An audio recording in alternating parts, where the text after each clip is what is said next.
Right. నమస్తే అందరికీ, welcome to PG digital news. ఈరోజు జూన్ 5వ తేదీ. ఈ రోజుకు ఇంకో ప్రత్యేకత ఉంది. ప్రపంచ పర్యావరణ దినోత్సవంగా ఈ రోజును జరుపుకుంటారు. సో ప్రజలందరికీ కూడా పర్యావరణ దినోత్సవ శుభాకాంక్షలు తెలియజెప్పే ముందు వ్యక్తిగత బాధ్యత పెంచుకోవాలి. పర్యావరణ పరిరక్షణలో ప్రతి ఒక్కరు కూడా వ్యక్తిగతంగా తమ బాధ్యతగా భావించి పర్యావరణాన్ని పరిరక్షించే చర్యలు తీసుకోవాలి. అట్లా ఒక్కొక్కరు తీసుకుంటే యావత్తు ప్రపంచమంతా తీసుకుంటూ పోతే ఆటోమేటిక్గా మనం అనుకున్నవి జరుగుతూ ఉంటాయి. సో ఈరోజు జూన్ 5కి సంబంధించి ప్రధాన వార్తలు ఏమున్నాయో చూసేద్దాం. విజయోత్సవాల్లో ఘోర విషాదం. చిన్నస్వామి స్టేడియంలో తొక్కిసలాట, 11 మంది మృత్యువాత, 33 మందికి గాయాలు. ఐపీఎల్ విజేతలను చూసేందుకు బెంగళూరు పోటెత్తిన అభిమానులు. ఎంత దారుణ ఘటన ఇక్కడ చూడొచ్చు మనము. RCB versus Punjab IPL final match జరిగింది. ఆర్సీబీ ఘన విజయం సాధించింది బెంగళూరు. ఈ నేపథ్యంలో అక్కడ బెంగళూరులో చిన్నప్ప స్టేడియం వద్ద ఏర్పాటు చేసిన విజయోత్సవ కార్యక్రమాలలో భారీ సంఖ్యలో ప్రజలు తరలి రావడంతో, ఇసుకేస్తే రాలడంత ప్రజలు రావడంతో తొక్కిసలాట జరిగి దాదాపు 11 మంది మృత్యువాత పడ్డారు. 33 మందికి గాయాలయ్యాయి, చికిత్సలు పొందుతూ ఉన్నారు. సేమ్ సిచ్యువేషన్ మన గతంలో తెలంగాణ రాష్ట్రంలో చూసాము.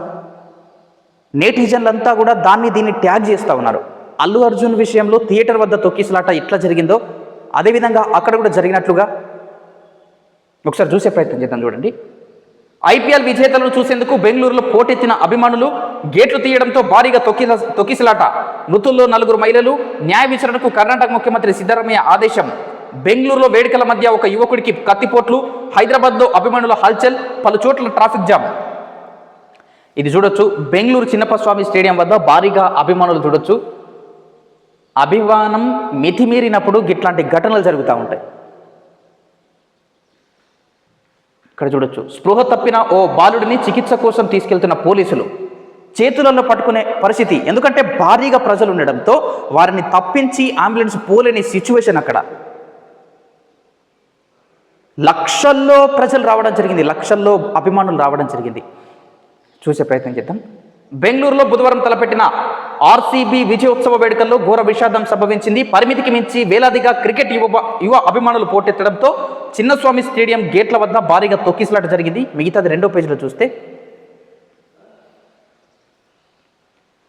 ఈ ఘటనలో 11 మంది మృత్యువాత పడ్డారు, 33 మంది గాయపడ్డారు.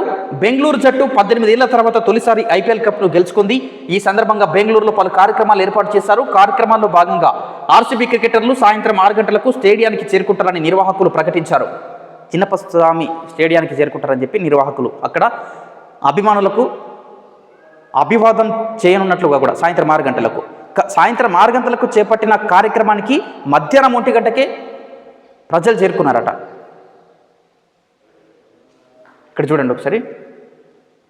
స్టేడియం సామర్థ్యం 30 నుంచి 40 వేలు. కానీ star cricketer Virat Kohli, captain Rajat Patidar సహా తమ అభిమాన ఆటగాళ్లను ప్రత్యక్షంగా చూసేందుకు మధ్యాహ్నం 1 గంటకే 1,00,000 మంది తరలి వచ్చారని సమాచారం. మరో 3 గంటల్లో ఇంకో 1,00,000 మంది అక్కడకు చేరుకున్నారు. వారిని నిర్వాహకులు, పోలీసులు అదుపు చేయలేకపోయారు. దీంతో తొక్కిసలాట చోటు చేసుకుంది. కార్యక్రమ వివరాలను ముందుగా అందించకపోవడం, అభిమానులకు నిర్దిష్ట మార్గదర్శకాలు జారీ చేయకపోవడంతో ఈ దారుణం చోటు చేసుకుందని సమాచారం. మృతులలో 4 మహిళలు, 6 పురుషులు, 1 చిన్నారి ఉన్నారు. సాయంత్రం 6 గంటలకు జరిగే కార్యక్రమానికి మధ్యాహ్నమే దాదాపు 1,00,000 మంది చేరుకున్నారు అక్కడికి. సాయంత్రం 6 వరకు మళ్ళీ ఎంతో మంది జనాలు రావడంతో అక్కడికి తొక్కిసలాట జరిగింది. దాదాపు 11 మంది మృత్యువాత పడ్డారు, 33 మంది గాయాల పాలయ్యారు. అందులో ఓ చిన్నారి ఉన్నారు. ఇక్కడ చూడొచ్చు మనము. ఎంత దారుణ పరిస్థితి ఇది. చిన్నప్ప స్వామి స్టేడియం వద్ద తొక్కిసలాట జరుగుతున్న ఘటన. స్టేడియం గేట్ వద్ద అభిమానుల అవస్థలు. ఇక్కడ చూడండి, జనాలు చూడండి. ఇసుకేస్తే రాలనంతగా జనాలు. అభిమానము మితిమీరినప్పుడు ఇట్లాంటి ఘటనలు జరుగుతూ ఉంటాయి. అక్కడ కట్టడి చర్యలు కూడా పోలీసులకు కూడా కాలేదు, వాళ్ళతో కూడా అంత జనాలు రావడం జరిగింది. సో దీనిపై అయితే ముఖ్యమంత్రి స్పందించారు. మరి విచారణ జరుగుతుంది. మరి ఎట్లాంటి చర్యలు ఉండబోతున్నాయో చూడాలి. బ్యాగులో యువతి మృతదేహం పూర్తిగా కుళ్ళిన స్థితిలో. 10 రోజుల క్రితం హత్య. కట్టుబొట్టు ఆధారంగా ఉత్తరాది మహిళని అనుమానం. హైదరాబాద్లోని బాచుపల్లిలో ఘటన. పోలీసుల దర్యాప్తు. మిగతాది 10వ పేజీలో చూసుకుంటే 13వది.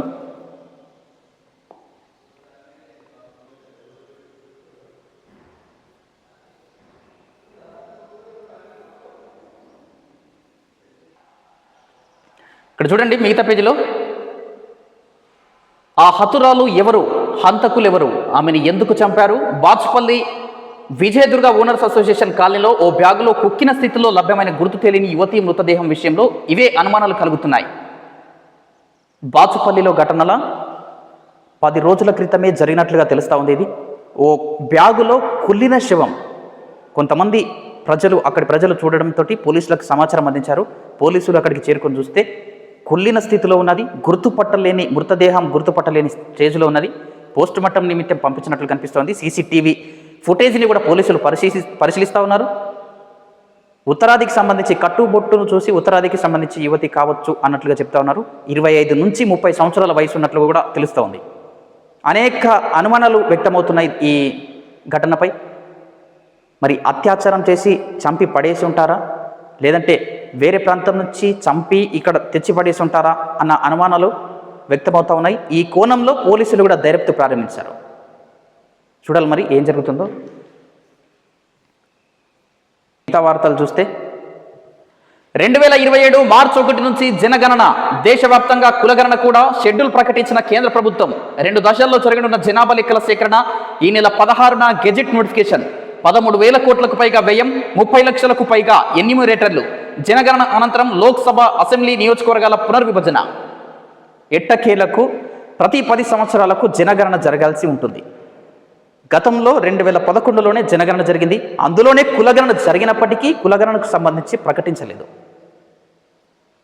అప్పటి నుంచి ఇంకా ఇప్పటి వరకు 2021-22లోనే జరగాల్సిన జనగణన కరోనా కారణంగా, వివిధ కారణాల కారణంగా వాయిదా పడడం జరిగింది. ఎట్టకేలకు దీనికి మోక్షం సిద్ధించిందని చెప్పొచ్చు. 2027 మార్చి 1 నుంచి ఈ జనగణన ప్రారంభించనున్నట్లుగా కూడా కేంద్రం నుంచి ఓ ప్రకటన అయితే రావడం జరిగింది. దానికి సంబంధించి చూసే ప్రయత్నం చేద్దాం.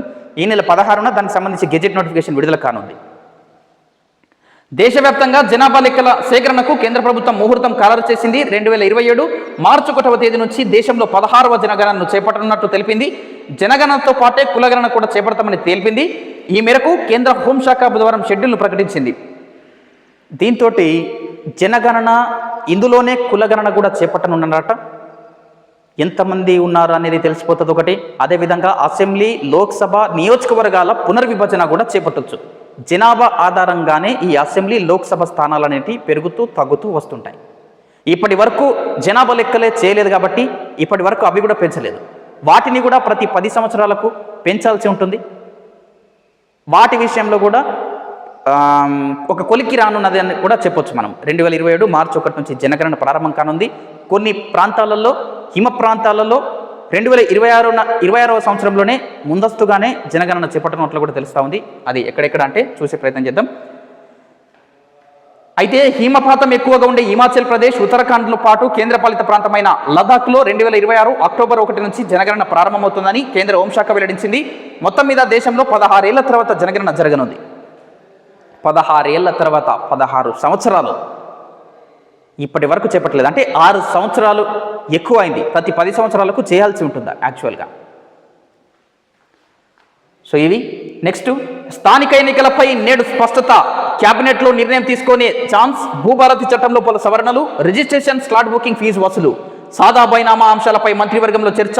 ఉద్యోగులు, రైతాంగ సమస్యలపై తుది నిర్ణయం. హోం రోడ్ల నిర్మాణ విధానంలో మార్పులు.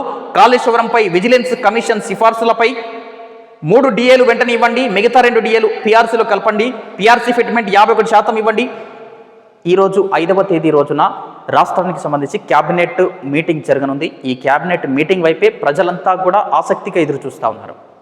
స్థానిక సంస్థలపై కొలిక్కి వచ్చే అవకాశాలు కనిపిస్తూ ఉన్నాయి. అటు ఈ భూ భారతి చట్టంలో మళ్ళా కొన్ని సవరణలు చేసే అవకాశాలు కనిపిస్తూ ఉన్నాయి. ఉద్యోగులకు సంబంధించి సమస్యలపై ప్రస్తావన వచ్చే అవకాశాలు కనిపిస్తూ ఉన్నాయి. కానీ ఇంతవరకు నిరుద్యోగులకు సంబంధించి, నోటిఫికేషన్లకు సంబంధించి మరి ప్రస్తావన తీసుకొస్తారా లేదా అన్న దానిపై చాలామంది నిరుద్యోగ అభ్యర్థులు వేచి చూస్తూ ఉన్నారు.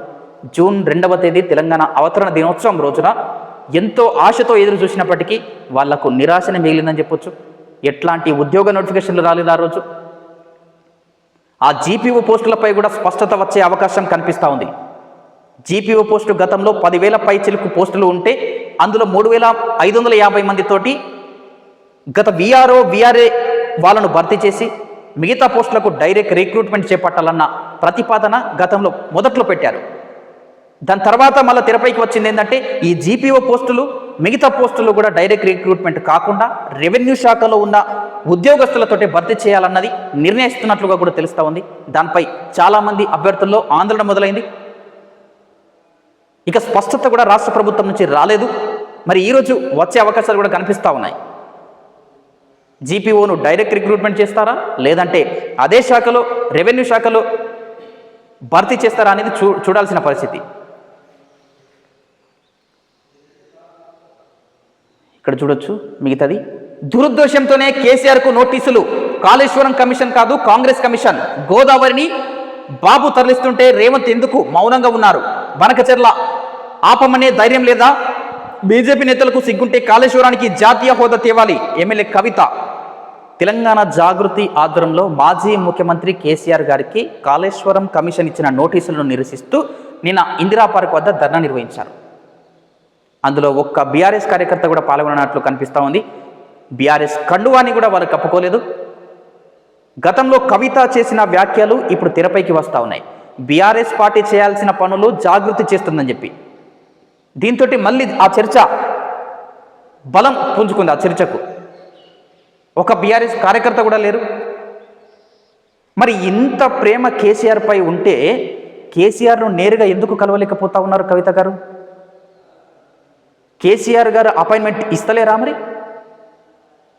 ఏం జరుగుతుంది? మరి కవితని బీఆర్ఎస్ పార్టీకి దూరంగా పెట్టాలని ఆలోచిస్తూ ఉన్నారా మరి వారంతా? ఇక్కడ ఏం జరుగుతుందో మరి చూడాలి. మిగతాది మూడో పేజీలో చూస్తే నారాజ్ అపాయింట్మెంట్ ఇవ్వని అధినేత 10 రోజులైన రాని పిలుపు.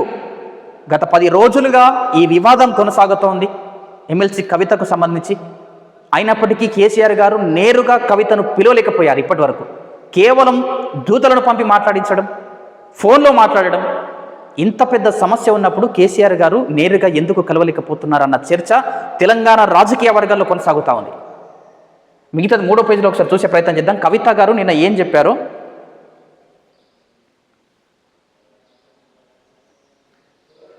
ఇది అదైతే ఇది కాళేశ్వరానికి సంబంధించి నిన్న రాష్ట్రంలో లక్షలాది ఎకరాలకు నీళ్ళిచ్చిన కేసీఆర్కు నోటీసులు ఇవ్వడాన్ని తెలంగాణ జాగృతితో పాటు తెలంగాణ సమాజం సహించబోదని తెలంగాణ జాగృతి వ్యవస్థాపక అధ్యక్షురాలు ఎమ్మెల్సీ కల్వకుంట్ల కవిత అన్నారు.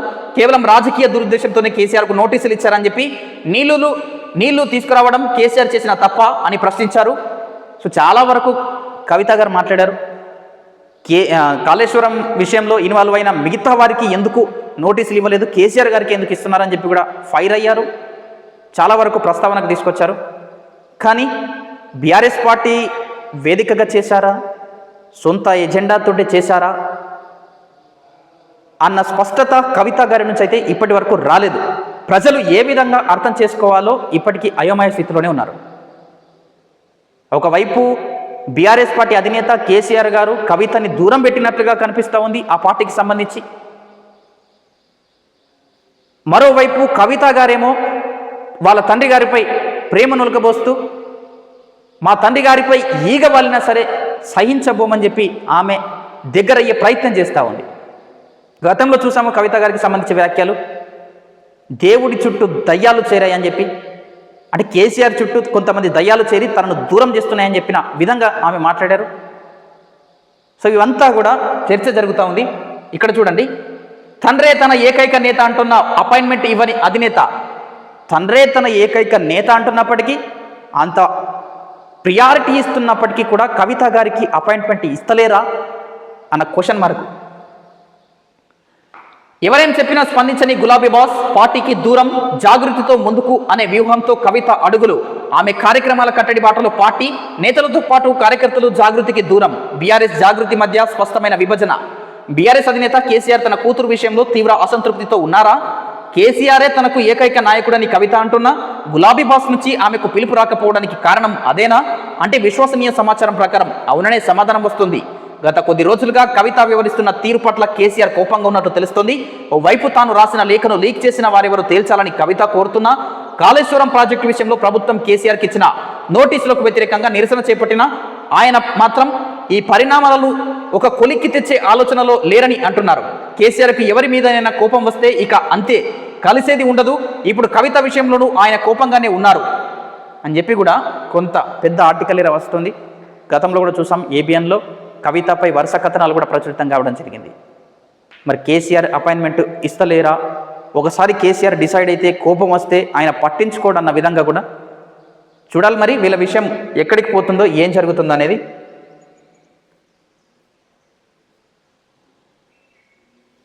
సో ఇక్కడ భూభారతిలో ఏఎస్ఐ అతి వృద్ధ రైతును మెడబట్టి బయటకి, నిర్మల్ జిల్లా ఘటన, ఏఎస్ఐ సస్పెన్షన్.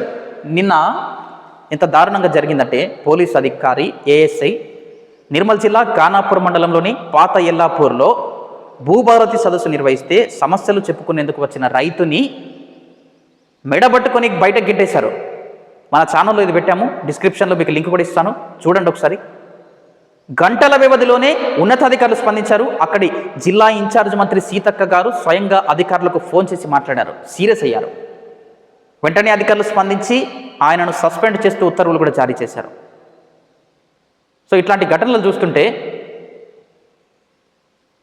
సక్రమంగా ఆయన వృద్ధ రైతండి, ఆయనపై ఇంత దారుణంగా వివరించారంటే మెడబట్టుకొని బయటకు గెంటేశాడు. ఒకవైపు ఆయన చేతిలో కట్టె ఉంది, ఆయన సరిగ్గా నడవలేరంటే వృద్ధాప్యంలో ఎన్నో సమస్యలు ఉంటాయి. అట్లాంటిది ఆయన పట్టుకొని గుంజి మరి బయట వేయడము ఎంతవరకు సమంజసం? దీనిపై సోషల్ మీడియాలో ఆ వీడియో చాలా వైరల్గా మారింది. అధికారులంతా కూడా స్పందించారు. ఇట్లాంటి వాటిపై సహించబోమని చెప్పి ఆయనను సస్పెండ్ కూడా చేశారు. సో ఇవి ఆంధ్రజ్యోతి పేపర్కు సంబంధించి. నెక్స్ట్ వేరే పేపర్ చూసే ప్రయత్నం చేద్దాం. నెక్స్ట్ వెలుగు దినపత్రిక చూద్దాం. ఇక్కడ కూడా బెంగళూరుకు సంబంధించే జూలై 21 నుంచి పార్లమెంటు ఆగస్టు 12 వరకు నిర్వహించనున్నట్లు ప్రకటించిన కేంద్ర మంత్రి రిజిజు వెంటనే సమావేశాలు పెట్టాలన్న ప్రతిపక్షాల డిమాండు. జూలై 21 నుంచి వర్షాకాల సమావేశాలు ప్రారంభం కానున్నాయి. ఈ సమావేశాలలో అనేక విషయాలు ప్రస్తావనకు వచ్చే అవకాశాలు కూడా కనిపిస్తూ ఉన్నాయి. కీలక విచారణలు కొలిక్కి క్యాబినెట్ నిర్ణయంపై ఉత్కంఠ. కాళేశ్వరం విజిలెన్స్ రిపోర్టుపై నేడు మంత్రివర్గ భేటీలో power point presentation. Power commission report, phone tapping, ఇతర ఎంక్వైరీలపైన చర్చించే ఛాన్స్. ఉద్యోగుల బదిలీలకు గ్రీన్ సిగ్నల్. 1 లేదా 2 డిఏలపై ప్రకటన. రాజీవ వికాసం లబ్ధిదారుల లిస్టులపైన క్లారిటీ. వానాకాలం పంట సాగు, రైతు భరోసా పైన నిర్ణయాలు ఉండే అవకాశం. ఇవాళ జరగనున్న క్యాబినెట్ సమావేశం అందరి దృష్టి ఆకర్షించింది. ఎందుకంటే నిరుద్యోగులు కూడా ఎదురు చూస్తూ ఉన్నారు, అటు రైతులు కూడా ఎదురు చూస్తూ ఉన్నారు. రాజీవ వికాసం జూన్ 2వ తేదీన ఇవ్వాల్సి ఉండగా దాన్ని మధ్యంతరంగా నిలిపివేశారు. ఈరోజు దానిపై కూడా స్పష్టత వచ్చే అవకాశాలు కూడా కనిపిస్తూ ఉన్నాయి. చూడాలి మరి ఏం ప్రస్తావనకు వస్తాయో.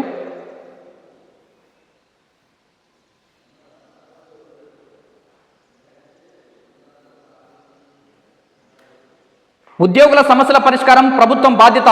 క్యాబినెట్ భేటీలో నివేదిక సమర్పిస్తాం, పరిష్కారం కనుగొంటాం. ఉద్యోగ సంఘాల జేఏసీ నేతలతో డిప్యూటీ సీఎం బట్టి విక్రమార్క గారు. మిగతా వార్తలు, ప్రధాన వార్తలు. ఎర్రగడ్డ ఘటనపై సర్కారు సీరియస్. ఫుడ్ కాంట్రాక్ట్ రద్దు, ఆర్ఎంఓ సస్పెన్షన్. విచారణకు 5 సభ్యులతో కమిటీ. మొత్తం 92 మందికి ఫుడ్ పాయిజన్. ఉస్మానియా ఆసుపత్రిలో 18 మంది బాధితులు. అందరి పరిస్థితి నిలకడగా ఉంది. మంత్రి దామోదర. ఎర్రగడ్డ ఆసుపత్రిలో చాలామంది వరకు అస్వస్థకు గురయ్యారు. అంటే ఫుడ్ పాయిజన్ జరగడం కారణంగా మరి అక్కడ ఉన్న అధికారుల నిర్లక్ష్యమా, దీనికి ఏం కారణాలన్న దానిపై విచారణ కూడా కొనసాగుతూ ఉంది. ఎవరికి కూడా ఎలాంటి ప్రాణ నష్టం జరగలేదు. చాలామంది వరకు ఫుడ్ పాయిజన్ గురైతే వారిని ఆసుపత్రిలో చేర్పించి చికిత్స అందిస్తూ ఉన్నారు. దానిపై మంత్రి గారు కూడా స్పందించి అక్కడ సందర్శించడం జరిగింది. సో ఇవి జూన్ 5కు సంబంధించిన ప్రధాన వార్తలు. చూస్తూనే ఉండండి మన పీజే డిజిటల్ న్యూస్. నేను మీ ప్రదీప్ జిల్లెడ్వార్.